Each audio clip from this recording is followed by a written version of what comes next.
شروع اللہ کے پاک نام سے جو بہت مہربان نہایت رحم کرنے والا ہے۔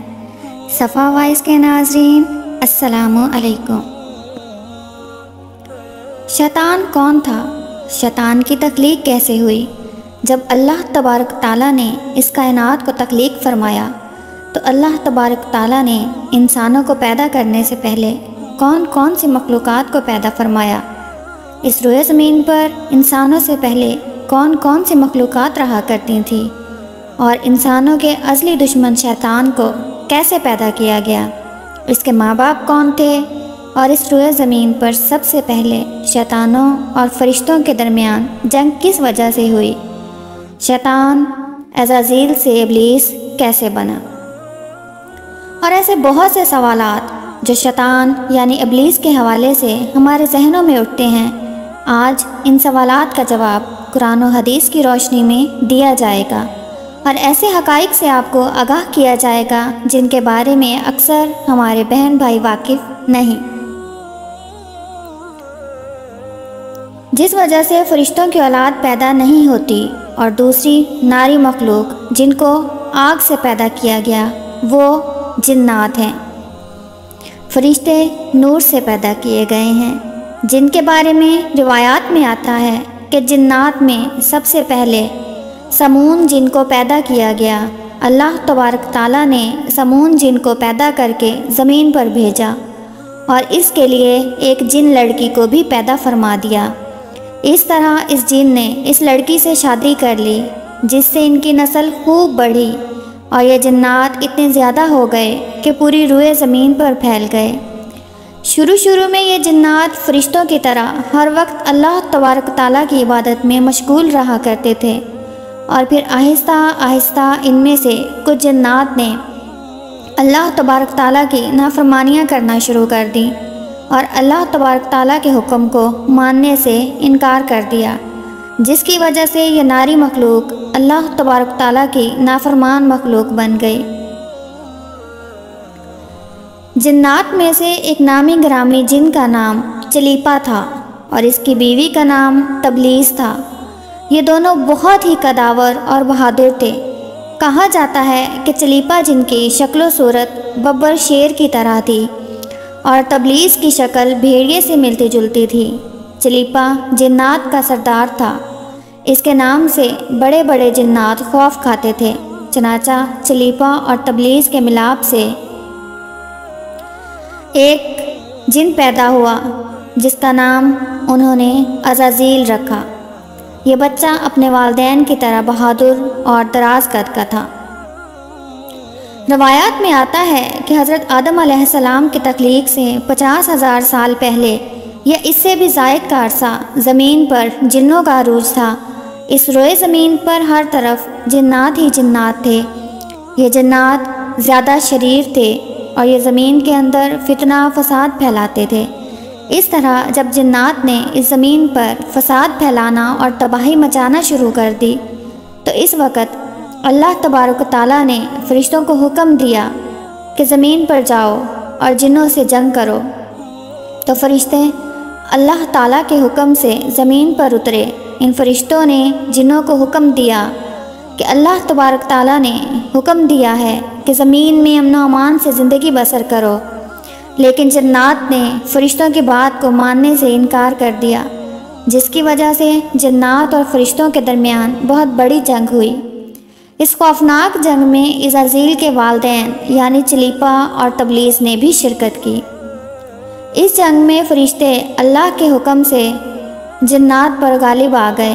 اس جنگ کے اندر بہت سارے جنات مارے گئے، جن میں عزازیل کے والدین بھی شامل تھے، اور باقی سرکش جنات کو اللہ تبارک و تعالیٰ کے حکم کے مطابق قید کر لیا گیا۔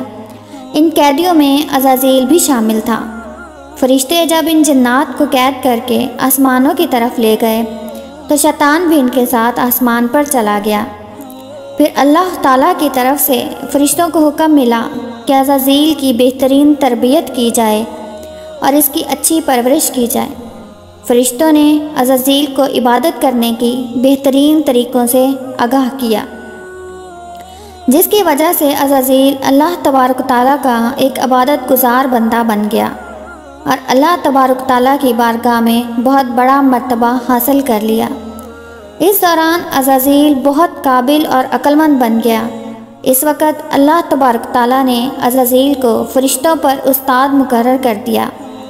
عزازیل فرشتوں کو تعلیم و تربیت دینے لگا اور فرشتے عزازیل کے پاس آتے اور علم حاصل کرتے۔ فرشتے عزازیل کو نیک اور پرہیزگار کہا کرتے تھے۔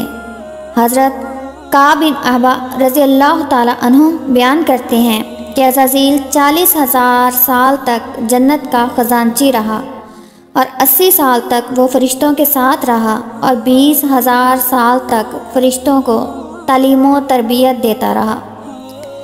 اس کا مقام اللہ تبارک تعالیٰ کی بارگاہ میں اتنا زیادہ ہو گیا کہ اللہ تبارک تعالیٰ کے سب سے مقرب فرشتے حضرت جبرائیل علیہ السلام، حضرت میکائیل علیہ السلام، حضرت اسرافیل علیہ السلام اور حضرت اسرائیل علیہ السلام بھی اسے تعلیم و تربیت حاصل کیا کرتے تھے۔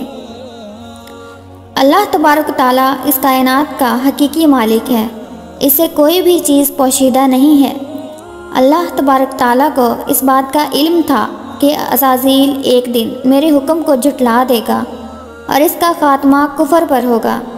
چنانچہ ایک دن عزازیل کا گزر لوح محفوظ کے قریب سے ہوا تو عزازیل نے لوح محفوظ پر دیکھا جس پر لکھا ہوا تھا کہ میں شیطان مردود سے اللہ کی پناہ مانگتا ہوں۔ عزازیل روتا رہا اور اللہ تبارک و تعالیٰ کی عبادت میں مصروف رہا۔ عزازیل اللہ تبارک و تعالیٰ کی بارگاہ میں یہ سوال کرنے لگا، یا رب العالمین، یہ اتنا بڑا شیطان مردود کون ہے جس سے پناہ مانگی جا رہی ہے؟ عزازیل کے سوال کا جواب دیتے ہوئے اللہ تبارک و تعالیٰ نے ارشاد فرمایا کہ میں نے ایک بندے کو اپنی ہر نعمت سے نوازا ہے، وہ بندہ ایک دن میرے حکم کو ماننے سے انکار کرے گا جس کی وجہ سے اس کی ساری عبادت ضائع ہو جائے گی اور وہ شیطان مردود بن جائے گا۔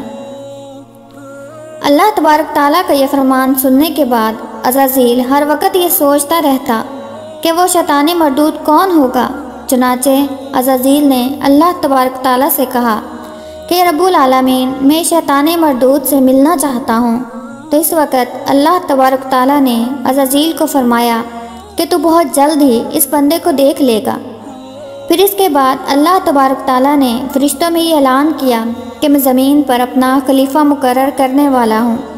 عزازیل کو جب اس بات کا علم ہوا کہ اللہ تبارک تعالیٰ ایک ایسے انسان کو پیدا کرنے جا رہا ہے جس کے پتلے کو بنانے کے لیے آسمانوں اور زمینوں سے مٹی کو اکٹھا کیا جا رہا ہے، چنانچہ جب اللہ تبارک تعالیٰ نے حضرت آدم علیہ السلام کے پتلے کو تخلیق فرمایا تو اس پتلے کو 40,000 سال تک اسی طرح پڑا رہنے دیا، اس میں جان نہ ڈالی گئی۔ چنانچہ جب فرشتے حضرت آدم علیہ السلام کے پتلے کے قریب سے گزرتے تو بہت حیرت زدہ ہو کر اس کو دیکھتے، اور جب عزازیل کا گزر حضرت آدم علیہ السلام کے پتلے کے قریب سے ہوتا تو نفرت کی وجہ سے حضرت آدم علیہ السلام کے پتلے کو اذیت دیتا، کیونکہ عزازیل یہ سمجھتا تھا کہ اللہ تبارک تعالیٰ کے خلیفہ بننے کے لائق صرف میں ہی ہوں۔ اسی وجہ سے وہ حضرت آدم علیہ السلام کے پتلے کو اذیت دیتا۔ جب عزازیل حضرت آدم علیہ السلام کے پتلے کو مارتا تو اندر سے مٹی کے کھنکنے کی آواز آتی۔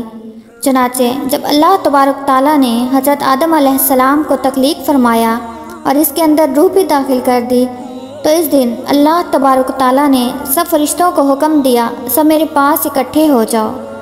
جب سارے فرشتے اللہ تبارک تعالیٰ کی بارگاہ میں حاضر ہو گئے تو اللہ تبارک تعالیٰ نے حکم دیا کہ میں زمین پر اپنا ایک بندہ پیدا کرنے والا ہوں جو زمین پر جا کر میرے حکم کی تعمیل کرے گا۔ تو اس وقت فرشتوں نے اللہ تبارک تعالیٰ کی بارگاہ میں عرض کی، یا رب العالمین، یہ بندہ زمین پر جا کر تیرا نافرمان ہو جائے گا، ہم تو ہر وقت عبادت میں مصروف رہتے ہیں۔ تو اللہ تبارک تعالیٰ نے ارشاد فرمایا، جو کچھ میں دیکھ رہا ہوں وہ تم نہیں دیکھ سکتے۔ اس وقت سب فرشتوں کو حکم دیا گیا کہ حضرت آدم علیہ السلام کو سجدہ کرو، تو تو تمام فرشتے اللہ تبارک تعالیٰ کے حکم کے مطابق حضرت آدم علیہ السلام کو سجدہ کرنے کے لیے جھک گئے، لیکن عزازیل نے حضرت آدم علیہ السلام کو بغض اور تکبر کی وجہ سے سجدہ نہ کیا۔ اس وقت اللہ تعالیٰ نے عزازیل سے پوچھا کہ تم نے سجدہ کیوں نہیں کیا؟ اس وقت عزازیل تکبر اور غرور میں آ کر بولنے لگا، اے رب العالمین، تو نے مجھے آگ سے پیدا کیا اور اس پتلے کو مٹی سے پیدا کیا، میں اس مٹی کے پتلے سے کئی درجے بہتر ہوں۔ عزازیل کی یہ بات سن کر اللہ تبارک تعالیٰ نے عزازیل کو وہاں سے نکل جانے کا حکم دیا اور فرمایا، تو شیطان مردود ہو چکا ہے، تم پر قیامت تک میری لعنت ہوتی رہے گی۔ اس وقت عزازیل کو اس بات کا علم ہوا کہ لوح محفوظ پر جس شیطان کا ذکر تھا وہ در حقیقت میں ہی ہوں۔ اس طرح جب عزازیل اللہ تبارک تعالیٰ کی نافرمانی کی وجہ سے شیطان مردود بن گیا تو اللہ تبارک تعالیٰ سے کہنے لگا، اے رب العالمین، میں چاہتا ہوں کہ مجھے قیامت کے دن تک زندہ رہنے کی مہلت دی جائے۔ تو اللہ تبارک تعالیٰ نے شیطان مردود کی بات مان لی اور اس کو قیامت تک کی مہلت دے دی۔ اس وقت شیطان مردود اللہ تبارک تعالیٰ کی بارگاہ میں عرض کرنے لگا، میں تیرے بندے کو راہ سے بھٹکاؤں گا اور ہر طرح سے تیرے بندوں کو تیرے حکم کا نافرمان بناؤں گا، اور بہت سارے تیرے بندے میرے شکنجے میں آ کر تیری نافرمانی کریں گے اور گناہوں کے اندر مبتلا ہو جائیں گے۔ اس وقت شیطان مردود کو اللہ تبارک تعالیٰ نے ارشاد فرمایا کہ تو میرے بندوں کو میری راہ سے بھٹکائے گا اور میری نافرمانیوں کے اندر مبتلا کرے گا، میری رحمت بہت بڑی ہے، میں اپنے کرم و فضل سے اپنے بندوں کو معاف کرتا جاؤں گا۔ اس طرح غرور اور تکبر کی وجہ سے عزازیل شیطان مردود بن گیا اور اللہ تبارک تعالیٰ نے لعنت کا طوق اس کے گلے میں ڈال کر اس کو آسمان سے نیچے پھینک دیا، اور اس طرح شیطان مردود ہمیشہ ہمیشہ کے لیے اللہ تبارک تعالیٰ کی رحمت سے دور ہو گیا۔ روایات میں آتا ہے کہ جب قرب قیامت دوسرا سور پھونکا جائے گا تو اس وقت اللہ تبارک تعالیٰ شیطان کو دردناک موت عطا فرمائے گا، اور اس کے بعد شیطان مردود کو ہمیشہ ہمیشہ کے لیے جہنم میں داخل کر دیا جائے گا۔ اللہ تبارک تعالیٰ سے دعا ہے کہ اللہ تبارک تعالیٰ ہمیشہ اپنی فرمانبرداری میں زندگی گزارنے کی توفیق عطا فرمائے، اور شیطان مردود کے شر سے ہمیں، ہمارے اہل و عیال اور تمام امت مسلمہ کو محفوظ رکھے۔ آمین یا رب العالمین۔